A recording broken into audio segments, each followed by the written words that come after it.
Բարև ձեզ սիրելի բարեկամներ, ես ուրախ եմ ողջունել ձեզ իմ աստղային խորհրդատու Աննե Հախվերդյանի YouTube-յան ալիքում, որտեղ դուք կգտնեք գեր ճշգրիտ կանխատեսումներ, ինչպես համաշխարհային իրադարձությունների զարգացման, այնպես էլ Հայաստանի ապագայի մասին։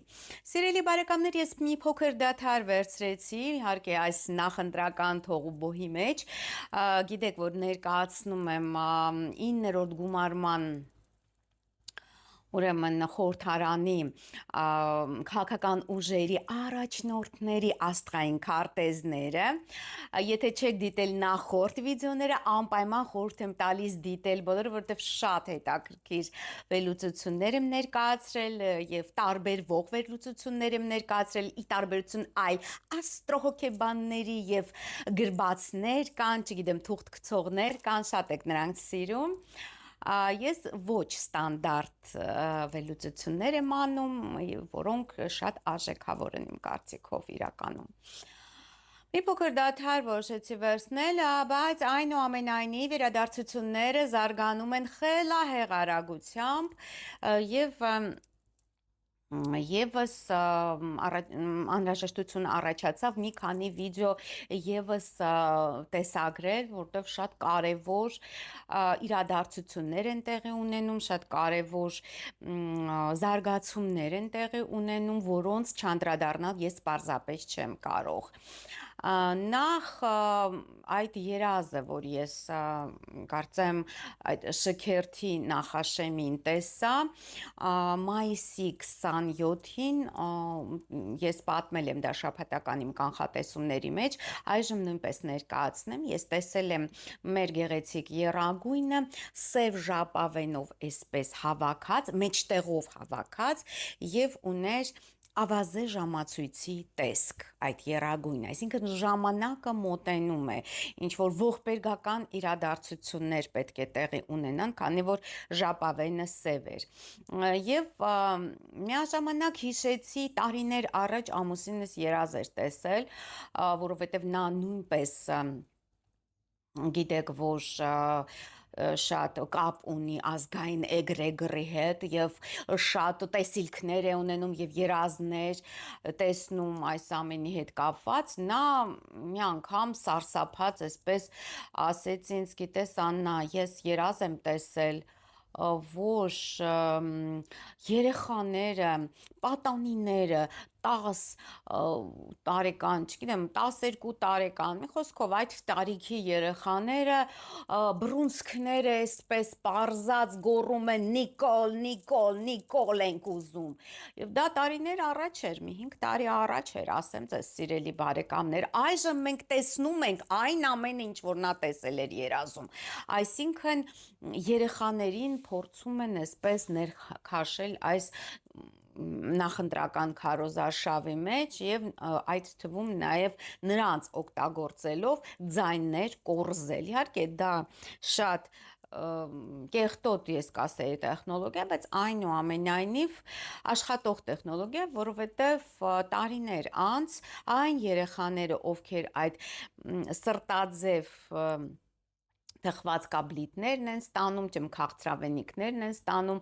նրանք անպայման այդ ամենը հիշելու են եւ նորից Նիկոլ, Նիկոլ են գոռալու, սա է սարսափելին, որովհետեւ նրանք արդեն այնպիսի ծրագրով են ուսումնասիրելու հայոց պատմությունը, որ հայերը եկվոր են, որ նրանք ընդհանրապես հնագույն պատմություն չեն ունեցել, որ նրանք քաղաքակրթակ թող եւ բարձր քաղաքակրթություն երբեք չեն ունեցել եւ միակ լավ բանը, որ հայ ժողովրդի հետ տեղի ունեցել, դա Նիկոլ Փաշինյանն է։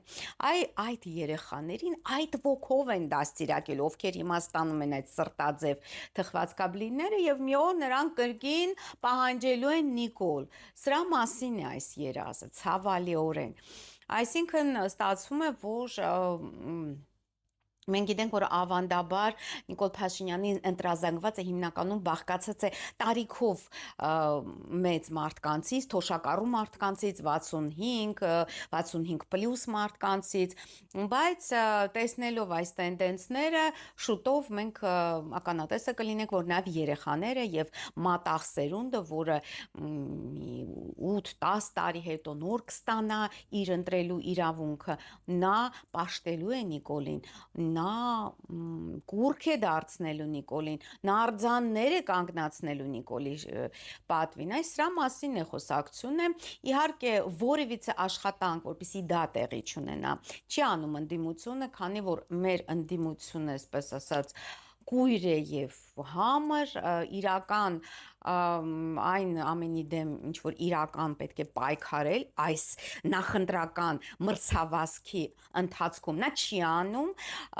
չգիտեմ, ինչ որ շատ աննշան ինչ որ ընդդիմախոսություն եմ ես լսում, ոչ այնքան խորքային եւ ոչ այնքան թիրախային, որը անհրաժեշտ է անել Նիկոլի դեմ։ Սրա մասին է խոսակցությունը եւ շատ ցավալի է։ Ես նախորդ վիդեոյում, որը նվիրված էր իհարկե Նիկոլ Փաշինյանի սոլարին, այսինքն արեգակնային վերադարձին, գիտեք, որ հունիսի 1-ի այդ վիդեոյում վերլուծել եմ հենց կանխատեսումը, տարվա կանխատեսումը Նիկոլ Փաշինյանի համար եւ այնտեղ ես նշեցի, որ առհասարակ ահավոր իրավիճակ է փաստացի տեղի ունենում եւ այն ուժը, որ ընդհանրապես, այսինքն այդ ԿՊ-ն, որը ընդհանրապես որևիցե շանսեր չունի, նա փաստացի տարբեր ամենատարբեր տեսակի ուրեմն մեքենայությունների եւ ընտրակեղծիքների շնորհիվ առաջ է գնալու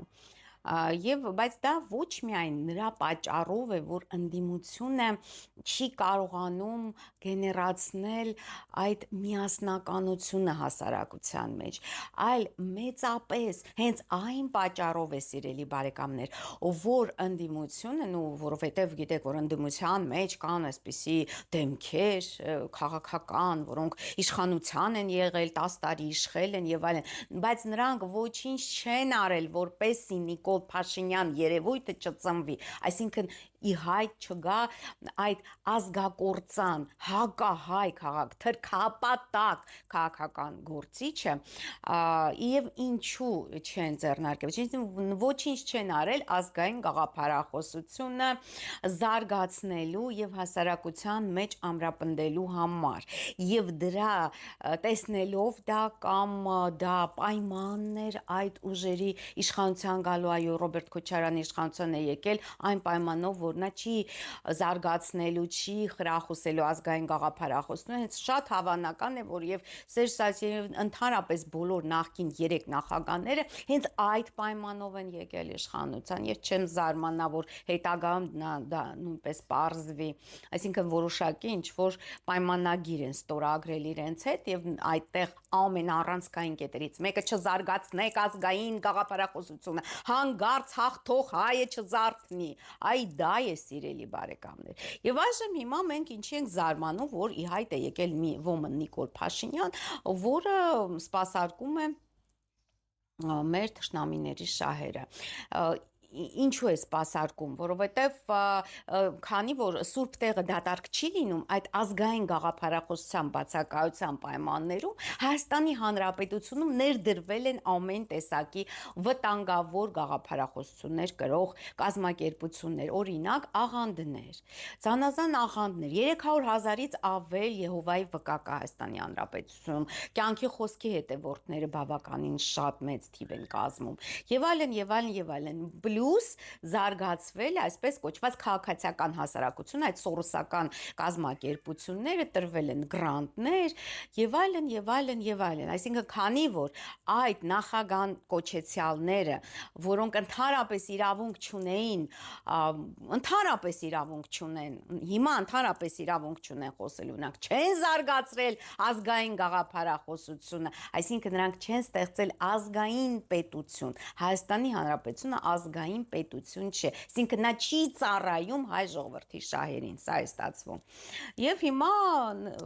նրանք այսպես հերոսաբար պայքարում են Նիկոլ Փաշինյանի դեմ։ Դրա համար էլ տանուլ են տալու ըստ էության սիրելի բարեկամներ, որովհետև նրանց պայքարի մեջ չկա գաղափար, այսինքն չկա, պետք է լիներ ազգային գաղափար, այդ գաղափարը գոյություն չունի, Արցախ վերադարձը դա միայն Քոչարի կուսակցության մեջ է, չգիտեմ, տարածքների վերադարձ այդ պահանջատիրությունը միայն Արտակ Սարգսյանն է առաջ տանում, միայն, ինչ ասեմ, սոցիալ-տնտեսական ինչ-որ խոստումներ են տրվում, աշխատատեղեր ենք բացելու 300,000, չգիտեմ, սա ենք անելու, նա ենք անելու, բայց այդ ամենը դա գաղափարախոսություն չի, դա ուղղակի սոցիալական ոլորտի բարեփոխումներ են, որը ըստ էության պետությունը ինքը կարող է անել, այստեղ պետք չէ ընդդիմություն լինել, որպեսզի եթե դուք Շվեյցարիայում եք ապրում, ուզում եք բարելավեք սոցիալական իրավիճակը, շվեյցարացիների, որոնք շրջապատված են, ասենք, բարեկամական երկրներով, այլ ոչ թե թշնամական երկրներով, ինչպես Հայաստանի Հանրապետությունն է շրջապատված, բնականաբար, այո, դուք կարող եք սոցիալական ծրագրեր առաջ քաշել, բայց եթե դուք ուզում եք երկիրը հանեք այս փոսի մեջ, որպես այդ երեխաները չգոռան Նիկոլ, 10 տարի հետո նույնպես Նիկոլ են գոռալու, հասկանում եք ինչի մասին է խոսքը, այսինքն այն ժամանակ, երբ որ արդեն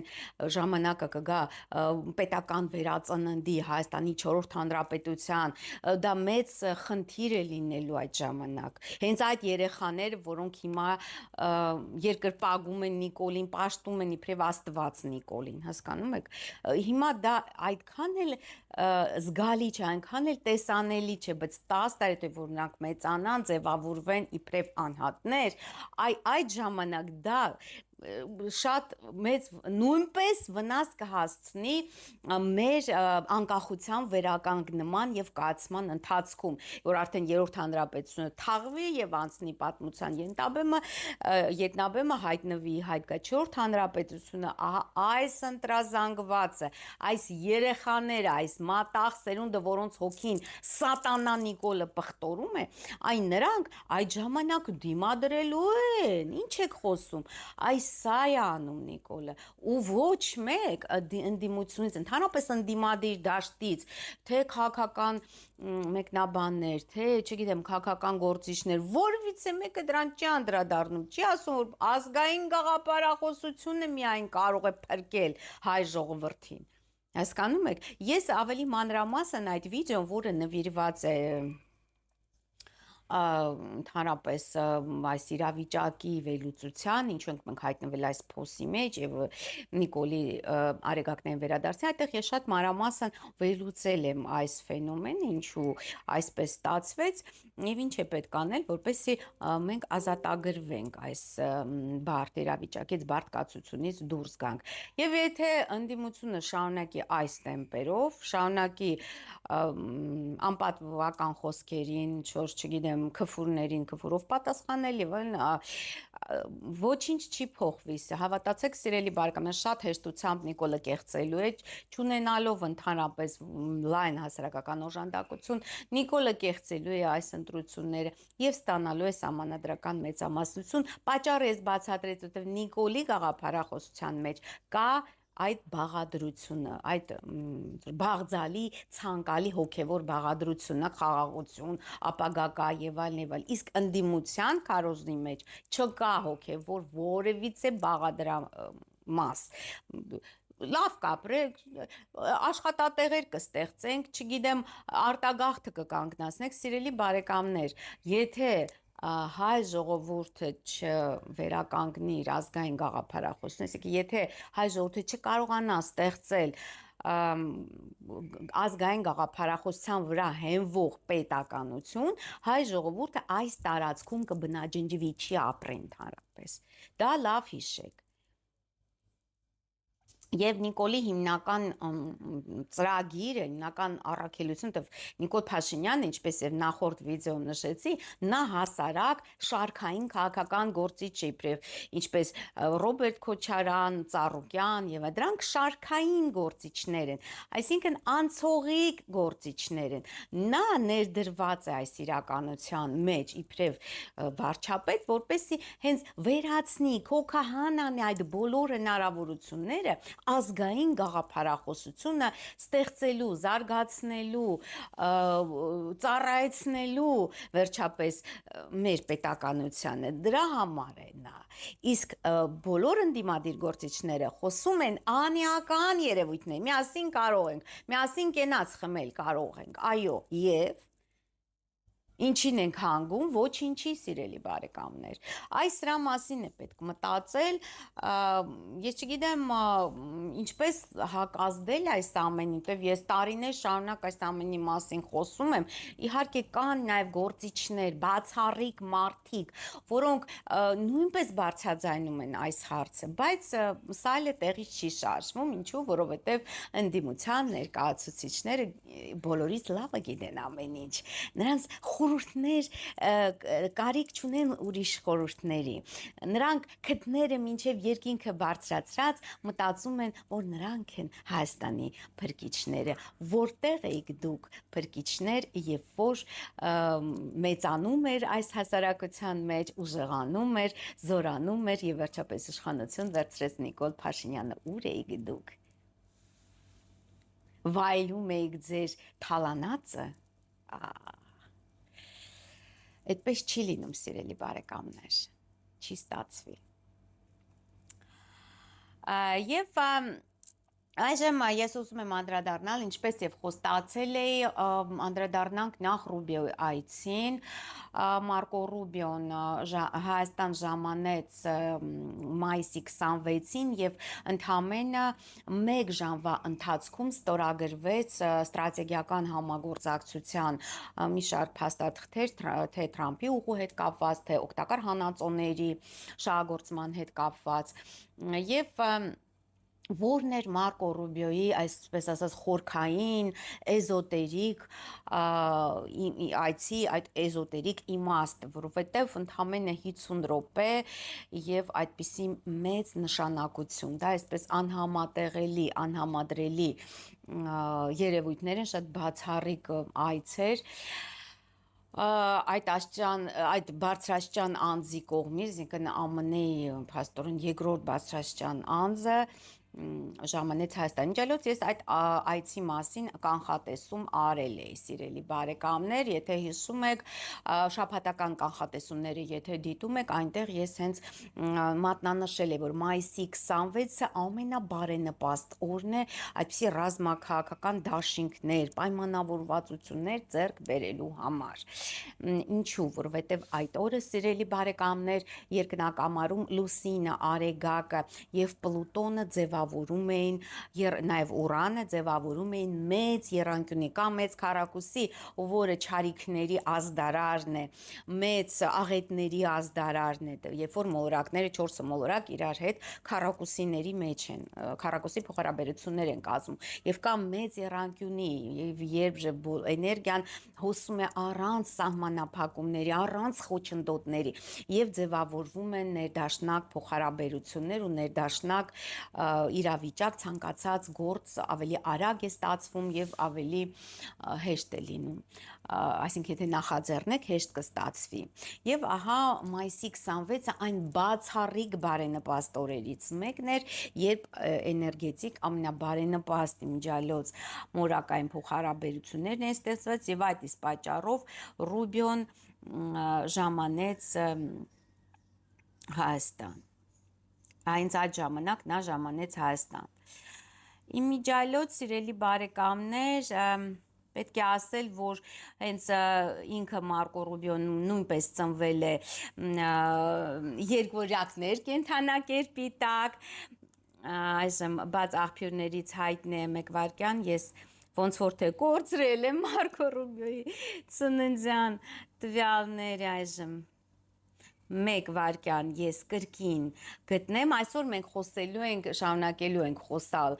նաև թեկնածուների հետ կապված, նրանց այդ քաղաքական, առաջատար քաղաքական ուժերին ու ընդհանրապես քաղաքական ուժերի, որոնք մասնակցում են ընտրություններին, նրանց առաջնորդների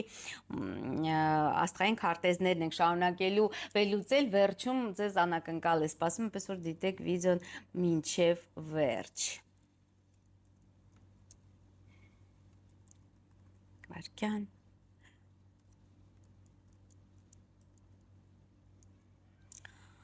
ոնց որ թե կորցրել եմ նրա ծննդյան այդ անհատական քարտեզը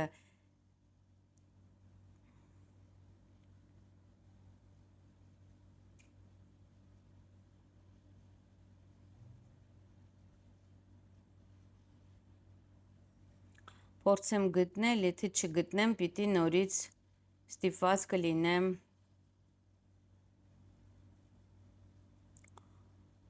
նորից կազմել, հա, ոնց որ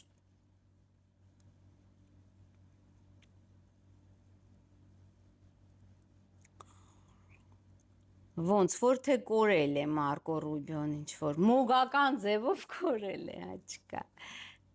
Մեկ վարքյան հիմա Սիրելի բարեկամներ, բաց աղբյուրներից հայտնի է, որ Մարկո Ռուբիոն ծնվել է մայիսի 28-ին 1971 թվականին եւ նա նեոկոն այդ քաղաքական ուղղության, դա մեծ քաղաքական ուղղություն է, հենց այդ գլոբալիստական մեծ քաղաքական ուղղությունը, այն նրա ներկայացուցիչն է Եվ շատ հետաքրական է, որ հենց իր ծննդյան նախօրեին, նախաշեմին, մայիսի 26-ին անսպասելիորեն ժամանում է Հայաստան, ես այդ այցը, այսպես ասած, անուղղակիորեն կանխատեսել էի իմ շաբաթական վերլուծություններում, դա դուք գիտեք, նոր ես դրա մասին բացատրեցի մանրամասն, բայց ինչ է նշանակում Մարկո Ռուբիոյի այցը Հայաստանի համար աստղաբանական տեսակետից։ Տեսեք, այս շատ հետաքրքիր ինքը քաղաքական գործիչը, շատ ներդաշնակ ես կասեի, շատ հետաքրքիր աստղային քարտեզ ունի եւ նույնպես նրա աստղային քարտեզում առկա է այդ եռանկյունին՝ Ուրան, Արեգակ, Մարս։ Այսինքն նա կարողանում է տարբեր այդ ուժային կենտրոնների միջև գտնել բալանսը, հավասարակշռությունը եւ բացի դրանից թեքել ԱՄՆ-ի ուղղությամբ, այսինքն թեքել հեղափոխական ուղղությամբ դեմոկրատիայի հաղթանակի ուղղությամբ, այլընտրանքի հաղթանակի կարծես թե ուղղությամբ, ես չէի ասի, որ նա շատ հմուտ ինչ-որ դիվանագետ է, որովհետև Ուրանն է գտնվում նրա մոտ ուրեմն կշեռքում, Մարսը գտնվում է ջերհոսում, այսինքն ընդհակառակը նա շատ լիբերալ եւ շատ ազատական եւ շատ հեղափոխական հայացքներ ունի եւ նպատակային լուսնային հանգույցի հետ է Մարսը միացած, այսինքն այս պետական գործիչը այնուամենայնիվ նրա վտանգը կանում է նրանում, որ նա կարող է հրահրել պատերազմներ, այսինքն նպաստել այդ պատերազմների զարգացման, ով Մարսը վերընթաց հանգույցի հետ, դա հենց այդ պատերազմական իրավիճակն է։ Եվ միաժամանակ այդ Արեգակի եւ Յուպիտերի դիմակայությունը նույնպես նպաստում է անհավասարակշռության, այսինքն մի կողմից նա կարծես թե խաղաղության աղավնի է Տրամպի պես այդ բոլոր հակամարտող կողմերի միջև հակասությունները կարծես կարողանում է մեղմացնել, թույլատրել, բայց մյուս կողմից տակից հրահրում է պատերազմ։ Փաստորեն սա է նրա աստղային քարտեզում ամրագրված ծրագրված եւ այստեղ Հայաստանի համար, Հայաստանի Հանրապետության համար, երրորդ հանրապետության համար ամենամեծ վտանգը կայանում է նրանում, որ Մարկո Ռուբիոյի մոտ Սև լուսինը Պլուտոնի հետ միացած են հենց Հայաստանի երրորդ հանրապետության արեգակի վրա, այսինքն սեպտեմբերի 21 1991 թիվ գիտեք այդ հորոսկոպի հետ խիստ անհամատեղելի եւ խիստ վտանգավոր Պլուտոնը դա այդ ուժային կենտրոններն են, դրանք համաշխարհային կառավարությունն է, որը իր որոշումները արդեն կայացրել է Հայաստանի հետ կապված եւ Սև լուսինը հենց այդ սատանայական ուժերը, որոնց նպատակն է վերացնել Հայաստանը, Պլուտոնի ու Սև լուսնի միությունը Հայաստանի Հանրապետության Ռուբիոյի Հայաստանի Հանրապետության արեգակի վրա նշանակում է, որ նա հենց այդ նպատակով է եկել, այսինքն վերջնականորեն այդ կետը դնել, այդ կնիքը խփել երրորդ հանրապետության գերեզմանակարին։ Սրա մասին էր ըստ էության Ռուբիոյի այցը։ Իմիջիալոց սիրելի բարեկամներ, սա էլ հիշեցնեմ ձեզ, որ իմ վերլուծությունները ցույց են տալիս, որ Մարկո Ռուբիոյի այցը շատ նման է Ռիչարդ Մուրի այցին Հայաստան 2022 թվականի դեկտեմբերին։ Գիտեք, որ հենց այդ այցից անմիջապես հետո շրջափակվեց Արցախը, իսկ 23 թվականին տեղի ունեցավ Արցախահայության ցեղասպանությունը, որը ես նույնպես կանխատեսել էի դեռևս մի քանի տարի առաջ այդ ցեղասպանությունից։ Ես շատ նմանացնում եմ այդ այցերը միմյանց հետ։ Ռիչարդ Մուրի վերաբերյալ, այսինքն դա Անգլիայի հատուկ ծառայությունների, այսինքն մի 6-ի ղեկավարն էր այն ժամանակ։ Ես նմանացնում եմ Մարկո Ռուբիոյի այցին։ Եվ Նիկոլ Փաշինյանի հետ ես ունեմ վիդեո, որտեղ համեմատել եմ Ռիչարդ Մուրին Նիկոլ Փաշինյանի աստղային քարտեզների հետ եւ շատ մեծ ընդհանրություններ եմ նրանց մոտ տեսել, որը այսպես խոսում է հենց այն մասին, որ սա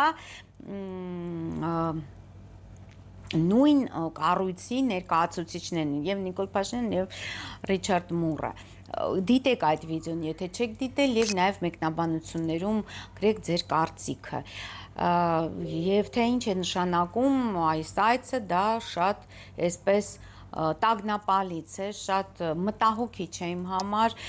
եւ ես կարծում եմ, որ հետեւելու են Սյունիքում որոշակի գործողություններ հենց հուլիսի ամսվա ընթացքում, որտեւ հուլիսին հենց նախատեսված այդ թրիպ ճանապարհի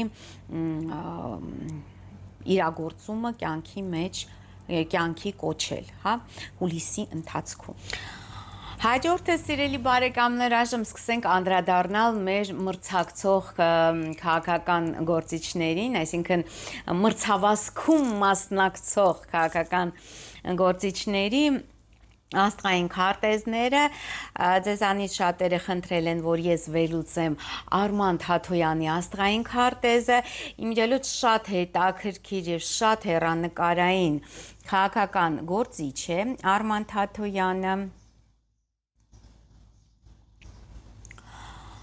Բաց աղբյուրներից հայտնի է, սիրելի բարեկամներ, որ Արման Թաթոյանը ծնվել է դեկտեմբերի 18-ին 1981 թվականին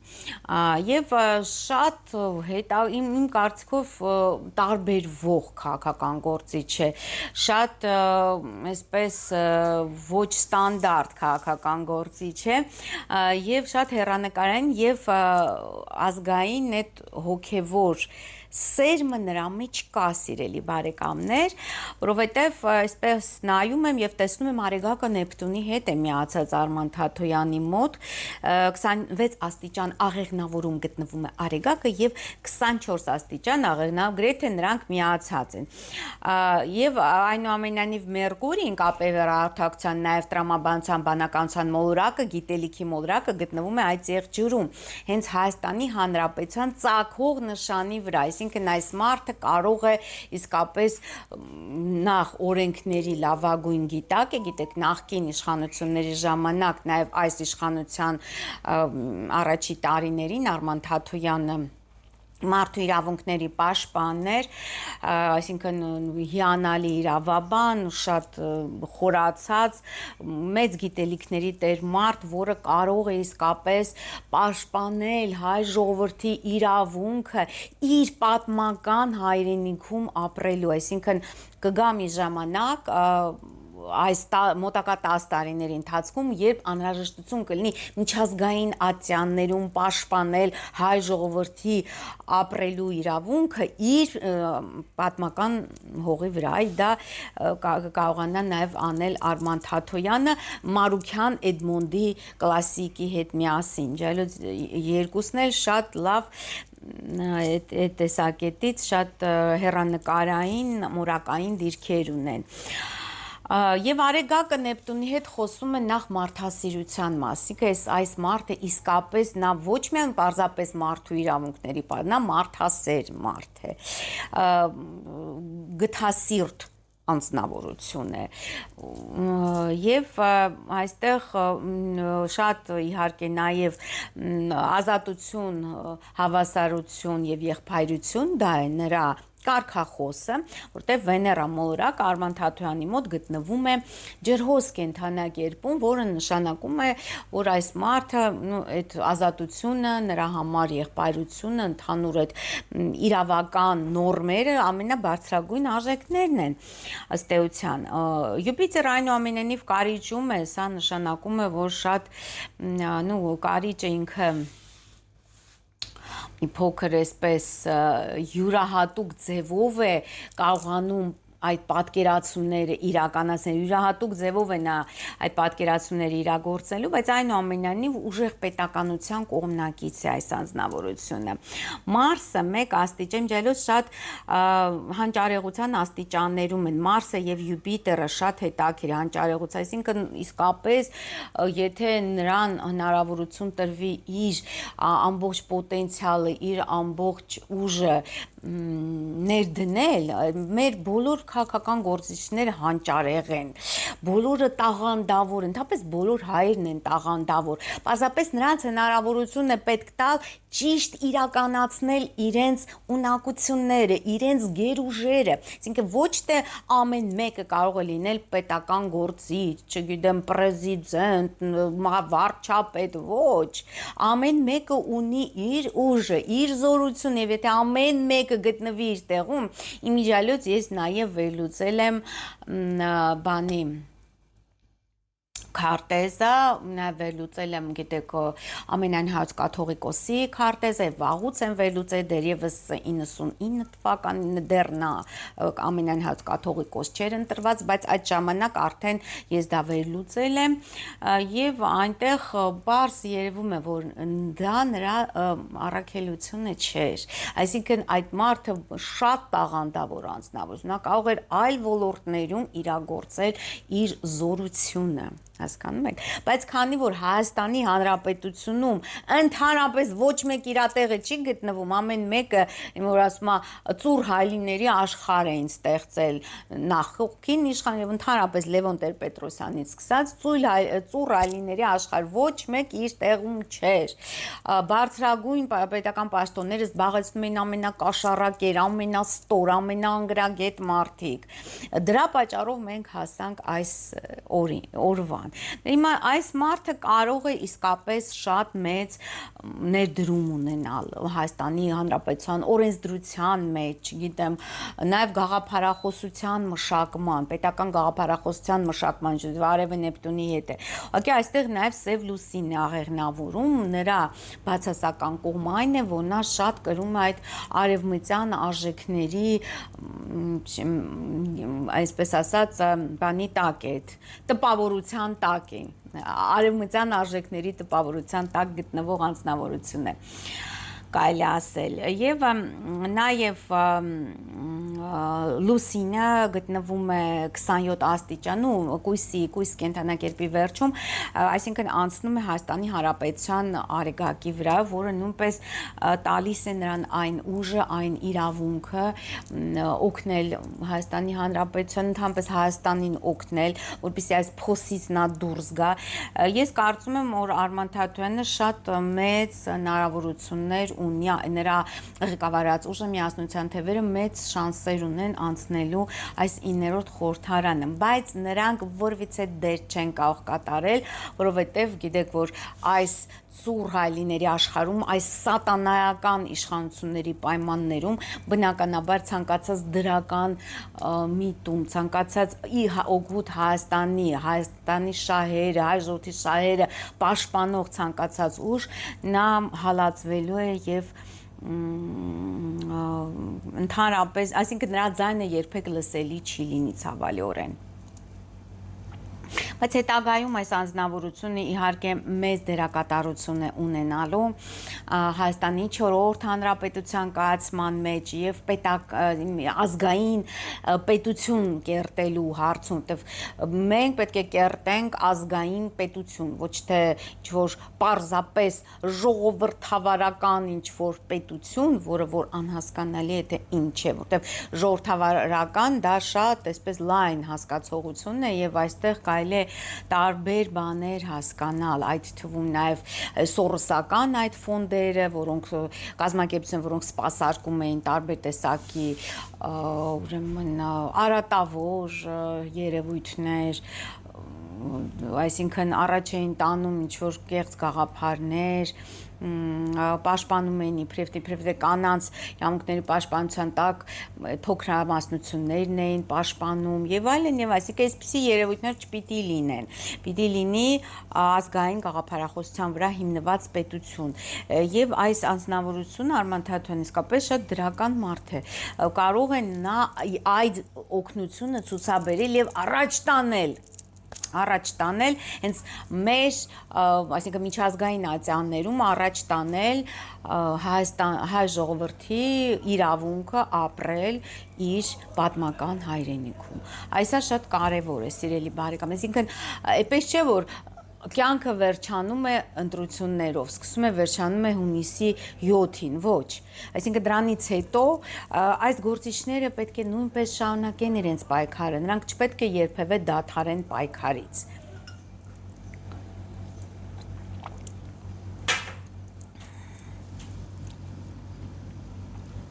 Հաջորդ քաղաքական գործիչը, որի մասին ես կցանկանայի խոսել, նա անտեսված է իհարկե եւ այնքան էլ մեծ, այսպես ասած, ժողովրդականություն չի վայելում եւ շատ անարդարացիորեն առհամարված եւ անտեսված է, դա ՀԱԿ-ի առաջին ցուցակով գնացող Լևոն Զուրաբյանն է, որը շատ հետաքրքիր քաղաքական գործիչ է, շատ խորը քաղաքական գործիչ է, բայց ցավալիորեն որևիցե շանս չունի անցնելու 9-րդ գումարման, ուրեմն այս խորհրդարանը, ցավալիորեն։ ՀԱԿ-ը շանսեր չունի։ Եվ Լևոն Զուրաբյանը բաց աղբյուրներից, իհարկե նա տարբերվում է բոլոր մյուս քաղաքական գործիչներից, որտեվ նա ծնվել է մարտի 9-ին, բաց աղբյուրներից հայտնի է, որ Լևոն Զուրաբյանը ծնվել է մարտի 9-ին 1964 թվականին եւ ձուկ կենդանակերպի ներկայացուցիչը, իհարկե ձուկ ընդհանրապես խորհրդաբանորեն դա, քանի որ զոդիակի վերջին նշանն է, այնքան էլ ցանկալի չէ ունենալ ձկներ կենդանակերպի տակ ծնված ղեկավար։ Այս միտքը ես արտահայտել եմ նաև մեր սիրելի սպարապետ Վազգեն Սարգսյանի, երջանկահիշատակ Վազգեն Սարգսյանի աստղային քարտեզը վերլուծելու ընթացքում, որտեղ գիտեք, որ նա նույնպես ձկան կենդանակերպի տակ էր ծնված, այսինքն ծնվել էր մարտի 5-ին, հա, Ստալինի մահվան օրը։ Եվ հենց այդ պատճառով էլ ընդհանրապես ցանկալի չի, որ երկրի ղեկավարը ձկան կենդանակերպի տակ լինի, որտեղ համարում է վերջին կենդանակերպն է, դրանով պետությունը կվերջանա։ Ջես դրա վառ օրինակը Միխայիլ Գորբաչովն էր, որը դարձավ Խորհրդային Միության առաջին եւ վերջին նախագահը։ Դա հիշում եք, ընդհանրապես վերջին ղեկավարը, հա, դարձավ, այսպես ասած, նույնպես ձկան կենդանակերպի տակ էր ծնված։ Իհարկե շանսեր չունի, ես ճիշտն եմ ասում, ես հեքիաթներ չեմ պատմում, բայց Զուրաբյանն է շատ հետաքրքիր անձնավորություն, որպես մարդ, որպես պետական գործիչ, նա շատ հետաքրքիր աստղային քարտեզ ունի, նրա մոտ ուրեմն Արեգակը Մերկուրին եւ Մարսը միացած են ձկներում 18 աստիճան ձկներում գտնվում է Լևոն Զորաբյանի Արեգակը իմիջիալոց էզոտերիկ գիտելիքների աստիճանում նա ընդունակություններ ունի էզոտերիկայի մեջ նաեւ շատ ուժեղ ինտուիցիա ունեցող անձնավորություն է ինչպես Արման Թաթոյանը նույնպես Արեգակի եւ Նեպտունի միությունները տալիս են շատ ուժեղ անգամ ընդհուպ մինչեւ պայծառատեսություն հասնող ընդունակություններ եւ այդ տեսակ անձնավորություն շատ կարեւոր են եւ անհրաժեշտ են լինելու Հայաստանին հետագա իսկապես ազգային գաղափարախոսության վրա հիմնված պետականության ստեղծման եւ զարգացման գործում այդ տեսակետից շատ կարեւոր է հենց այս երկու գործիչների վրա ուշադրություն դարձնել եւ չառհամարել բայց Լևոն Զորաբյանը երրորդ հանրապետության համար չէ, այսինքն այն մարդը չէ, որ պետք է երրորդ կամ որ կարող է կամ որ ինչ-որ բան կանի երրորդ հանրապետության համար։ Հիմա ես բացատրեմ թե ինչու։ Տեսեք, նրա մոտ Արեգակը Մերկուրին Մարսը միացած շատ այդպես չի երևում, որ նա ագրեսիվ է, նախաձեռնող է, բայց իրականում շատ նախաձեռնող անձնավորություն է, իրանից չես ասի, բայց շատ նախաձեռ, շատ խելացի, շատ ուժեղ զարգացած ինտուիցիայով անձնավորություն է։ Գաղափար ունի թե տնտեսագիտությունից, թե քաղաքականությունից, թե օրենքներից, օրենսդրությունից, բայց ամբողջ այստեղ, այսպես ասած, արգելքը, ամբողջ խնդիրը կայանում է նրանում, որ Լևոն Զորաբյանի աստղային քարտեզում Սատուրնը սահմանափակումների մոլորակ Սատուրնը գտնվում է 28 աստիճան ջրհոսում եւ Հայաստանի Հանրապետության լուսնի վրա, որը որ իհարկե նրան ժողովուրդը չի կարող այդպես մեծ ինչ-որ քվետալ կամ գնալ նրա այդ Սատուրնը սահմանափակումների մոլորակ է եւ մարդիկ ինտուիտիվ զգալով այդ Սատուրնի արկայությունը Հայաստանի երրորդ հանրապետության քարտեզի հենց լուսնի վրա պարզապես նրան չեն ընտրի։ Այստեղ Ուրանը նաեւ գտնվում է Հայաստանի Հանրապետության Յուպիտերի մոտակայքում, Յուպիտեր մոլորակի մեծերչանկության մոլորակ Յուպիտերի մոտակայքում, որը նույնպես խոսքով այնքան էլ ցանկալի չէ, այսինքն տրաքացնում է էլիտաները, նրան չեն սիրում էլիտաները Հայաստանի Հանրապետության, այս անձնավորությունը ինքը իրականում հեղափոխական մարդ է Հայաստանի երրորդ հանրապետության, այսինքն նա կարող է այո ղեկավարել, առաջնորդել այդ հեղափոխություն, ապագայի հեղափոխությունը 4-րդ հանրապետության ստեղծման համար կարող է մեծ ներդրում ունենալ, բայց ցավալիորեն երրորդ հանրապետության հարցում որևիցե դրական զարգացում ես այստեղ չեմ տեսնում, միջալոց Սև լուսինը նույնպես ինչպես եւ Արման Թաթոյանի մոտ, Լևոն Զորաբյանի մոտ Սև լուսինը նույնպես գտնվում է աղեղնավորում եւ 6 աստիճան աղեղնավորում որը այդ բացասական ազդեցությունը արևմտյան արժեքների կեղծ դեմոկրատիայի կեղծ ինչ-որ ժողովրդավարության այդ արժեքները շատ վատ ազդեցություն են ունենում այս գործչի վրա եւ ամենակարևորը ամենավատը որ այստեղ կա ցավալիորեն դա այն է որ հարավային լուսնային հանգույցը որը կորուստների լուսնային հանգույցն է գտնվում է Հայաստանի երրորդ հանրապետության Ուրանի վրա եւ ծագող նշանի մոտակայքում այսինքն հենց այդ եղջյուրի սկզբում է չէ ծագող նշանը Հայաստանի հանրապետության երկրորդ աստիճանում այստեղ միացած է սա նշանակում է որ իհարկե քանի որ հարավային հանգույցը կորուստների հանգույց է չի կարող օգտակար լինել երրորդ հանրապետության համար, բայց դա չի նշանակում, որ նա չի կարող օգտակար, նա կարող է օգտակար լինել 4-րդ հանրապետության համար եւ կարող է նպաստել հենց նույնպես նպաստել գաղափարախոսության մշակման հարցում, օգնել մարդկանց ինքնագիտակցությունը զարգացնել, որտեղ նա շատ ինտելեկտուալ անձնավորություն է, նույնպես պետք է ասել, շատ խելացի, շատ ունի այնպիսի գիտելիքներ, որ մենք չենք էլ կարող պատկերացնել, որ այսինքն ինքն էլ չգիտի, թե նա ինչ գիտի, նա շատ բան գիտի։ Այնպես որ այս անձնավորությունը նույնպես կարող է իր մեծ ներդրում ունենալ, բայց ապագայում հավանականությունը շատ ցածր է, որ նա կընտրվի եւ ընդհանրապես հայազգային կոնգրեսը ինչ որ ներկայացություն կունենա 9-րդ գումարման ազգային ժողովում։ Իսկ այժմ սիրելի բարեկամներ, երկար սպասված շատերն եք հարցնում Արտակ Սարգսյանի աստղային քարտեզի վերլուծության, այսպես ասած, սպասողները մեզ մոտ շատ են, եւ իսկապես ես այս վիդեոյի համար առանձնացրել եմ այն գործիչներին, այն հավակնորդներին, որոնք տարբերվող են, ստանդարտից դուրս են, այսինքն այն մարդկանց, ովքեր ամենակապետկականը կլինեն ապագայի համար, ինչու, որովհետև եթե մարդը ստանդարտից դուրս է, նա պատրաստ է ոչ ստանդարտ ինչ-որ որոշումներ կայացնել, այսինքն բարդ իրավիճակներում, էքստրեմալ իրավիճակներում նա կարող է ինչ-որ այնպիսի քայլ անել, որ նրանից չեն սպասում եւ դա կարող է փրկել Հայաստանը։ Այս գործիչները, ում ես ներկայացնում եմ դրանք, այդ կատեգորիային են պատկանում, այդպիսին է նաեւ Արտակ Սարգսյանը Քոչարի կուսակցության ղեկավարը։ Դա չի նշանակում, որ նրանք անպայման ներկայացված կլինեն 9-րդ գումարման ազգային ժողովում։ Ընդհակառակը, նրանք ապագա հեղափոխության դրոշակակիրներն են լինելու, սիրելիներս։ Նրանք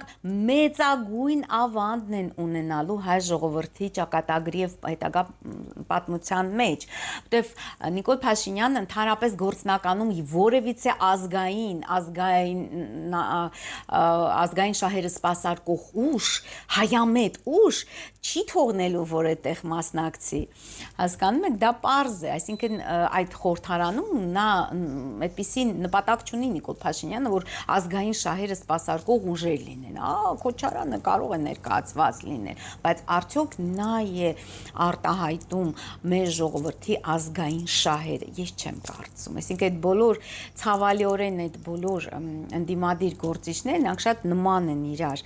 թե իրենց աստղային քարտեզներով շատ նման են, թե Քոչարյանը, թե այդ Սամվել Կարապետյանը, թե Ծառուկյանը շատ նմանություններ ունեն։ Եվ պատահական չէ, որովհետև նրանք իրականում չեն արտահայտում այն իղձերը, հայ ժողովրդի իրական ձգտումներն ու իղձերը, որտեվ սոցիալական ծրագրեր առաջարկելով այս բարդ ծանր պայմաններում դա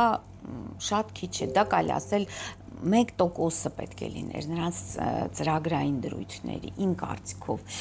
Չգիտեմ, նաև գրեք ձեր կարծիքը մեկնաբանություններում, որտեղ իսկապես շատ ծանր բարդ իրավիճակում ենք գտնվում։ Եվ ես կարծում եմ միայն միասնությամբ, այս միասնության թևերը շատ ճիշտ անվանում է տվել, հա, այդ Արման Թաթոնը իր ինտուիցիայով շատ ճիշտ, իսկապես պետք է միավորվել։ Իմ կարծիքով այդ թևերը հենց արևմտյան եւ արևելյան Հայաստանների միասնությունը պետք է խորհրդանշեն։ Դե հետագայում դա այդպես կլինի, ես հույսով եմ։ Եվ այսպես, անդրադառնանք նաև Արտակ Սարգսյանին, մենք պարզեցինք համատեղ ուժերով, որ Արտակ Սարգսյանը ծնվել է հուլիսի 7-ին 1971 թվականին, եւ շատ հետաքրքիր էքստրեմալ, ես կասեի, հորոսկոպ ունի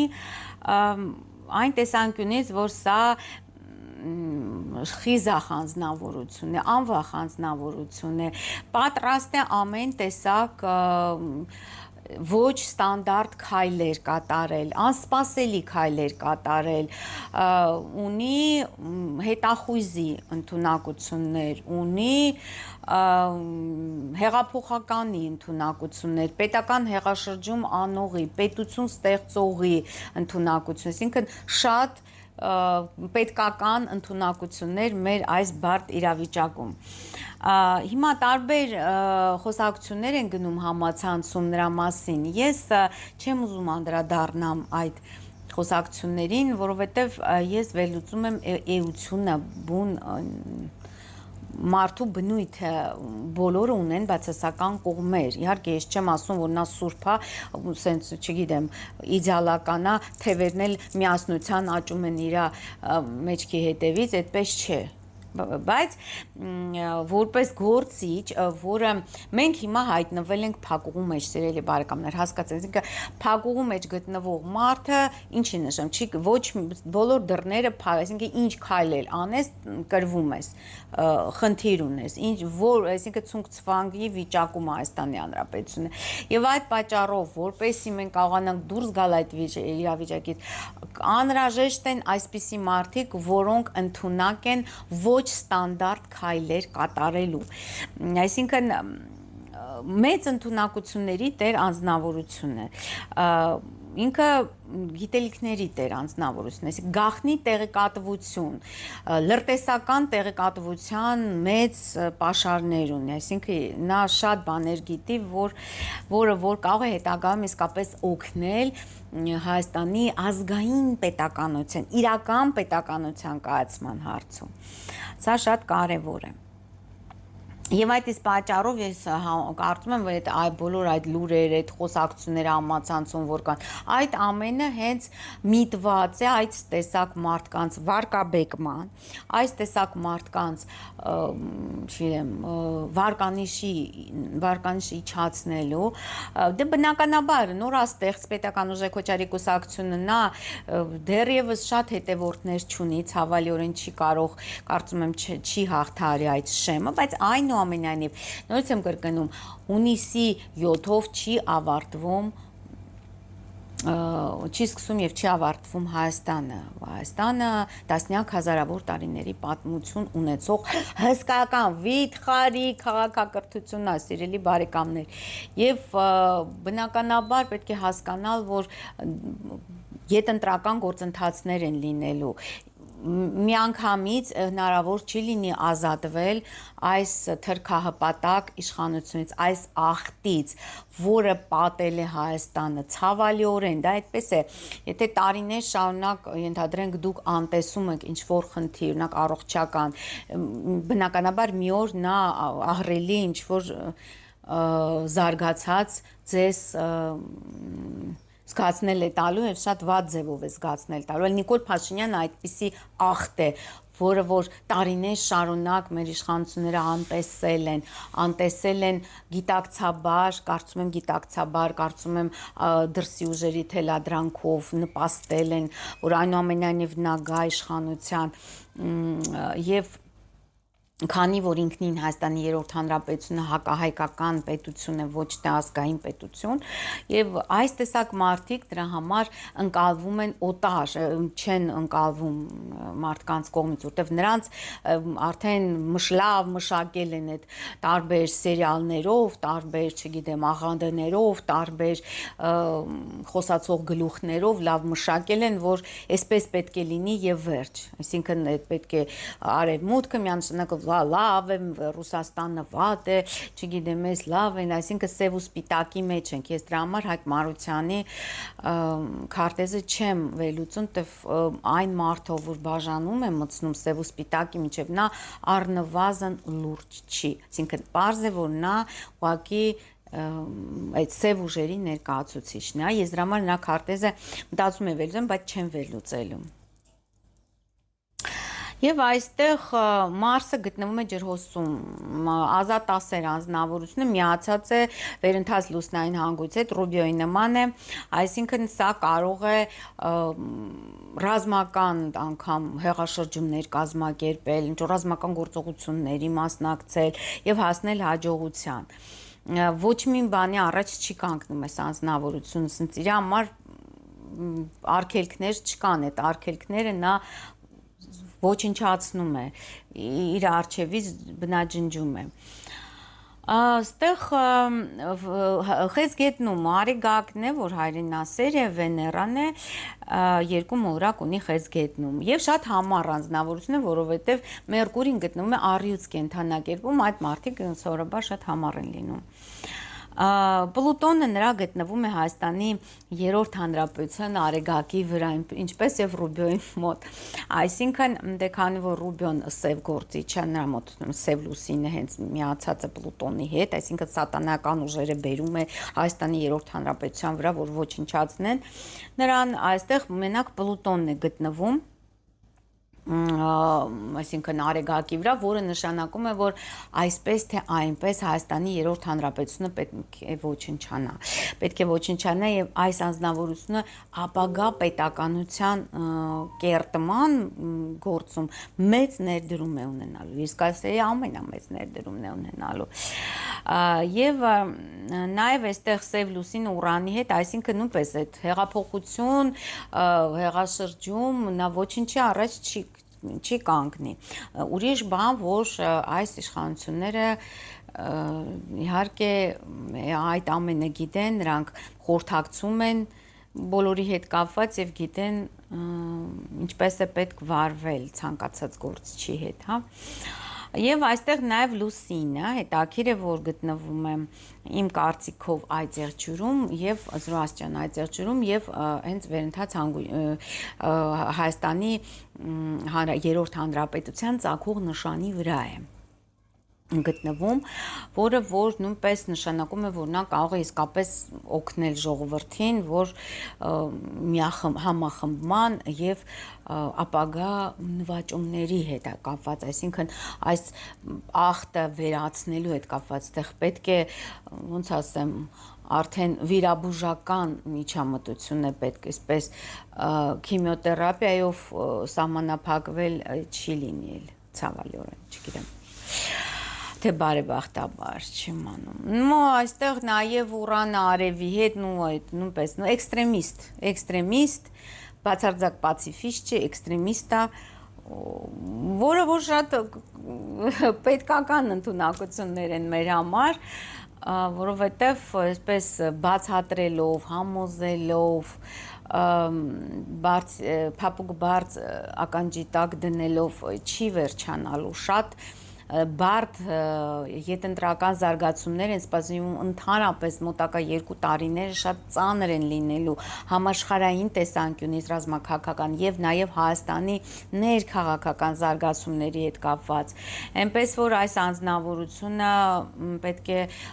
ղեկավարի դիմադրության շարժում անպայման պետք է ղեկավարի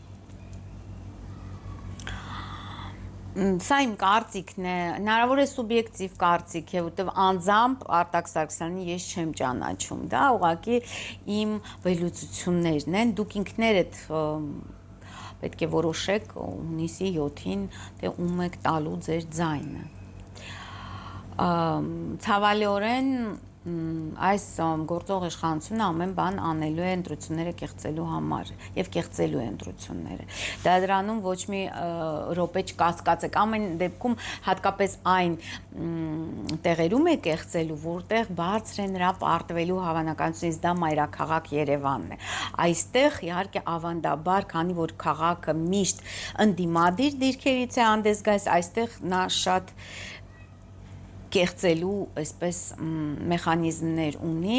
եւ անպայման կանի, որպեսզի ստանա սահմանադրական մեծամասնություն, իսկ այս սահմանադրական մեծամասնությունը նրան պետք է նրա համար որ փոխի սահմանադրություն, դա ես 10 տարի արդեն շարունակաբար ասում եմ, որ ընդհանրապես տապալի երրորդ հանրապետություն, իհարկե երրորդ հանրապետության ավարտը դա անխուսափելի է, սիրելի բարեկամներ, ցավալի չէ, դա այդպես է, ասենք կան մարդիկ, ովքեր երկար են ապրում, կան մարդիկ, ովքեր կարճ են ապրում, դա թե լավ է, թե վատ է, դա դժվար է ասել, որովհետև դա պայմանավորված է տվյալ հոգու կարմիկական, այսպես միսիայով, հա, այսինքն առաքելությամբ, եթե նա երկար պետք է ապրի եւ երկար ինչ որ տարբեր գործ անելու, այսպես ասած, առաքելություն ունենա, երկար է ապրում։ Եթե կարճ է նրա կյանքը, ուրեմն այդքան է նրա առաքելությունը։ Նույնը վերաբերվում է պետություններին։ Եվ երբ ստեղծվի արդեն բուն հայկական պետությունը, արդեն հիմնված ազգային գաղափարախոսության վրա, դա պետք է լինի հարատև, դա պետք է լինի արդեն իսկապես հազարամյակների համար, ինչպես ասում է Նիկոլ Փաշինյան, բայց այդ Հայաստանը, որ նա է կերտում ունենալու ընդամենը 2 տարվա պատմություն, մինչև 2028 թիվը։ Դե ես բազմիցս անդրադարձել եմ, ինչու 2 տարվա, իհարկե ընթացքում մենք էլի կանխատեսումներ ենք անելու, ուղղակի որպես վերջաբան ասեմ, որ 2027 թիվը նույնպես բավականին լարված եւ անհանգիստ տարի է լինելու, նույնպես հրեղեն տարի, հրեղեն այծի տարի 2027 թվականը, արդեն կիսվում է 26 թվականը, անպետք է հետաքրքրություն առաջանում, իսկ ինչ է սպասվում 27 թվականին, բայց պարզվում է 27 թվականին մենք ունենալու ենք 5 խավարում, իսկ 5 խավարումը դա լրջագույն ռազմաքաղաքական եւ թամպես լարվածության մասին է խոսում, տեսեք 5 խավարում 2020 թվականին էր մեզ մոտ, օգոստոս ամսին, կարծեմ օգոստոս ամսին, մեկ վայրկյան ես նայեմ, կարծեմ օգոստոս ամսին լինելու է 5 խավարում, գալիք տարվա ընթացքում, մեկ վայրկյան, ես ուզում եմ ճշտեմ, որ ձեզ ճիշտը ասեմ, որովհետև չեմ սիրում սխալ տեղեկատվություն, այո, տեսեք, խավարումների միջանցքը 27 թվականի հուլիսի 18-ին է բացվելու եւ ավարտվելու օգոստոսի 17-ին կիսաստվերային լուսնի խավարմամբ, սկսվելու է լուսնի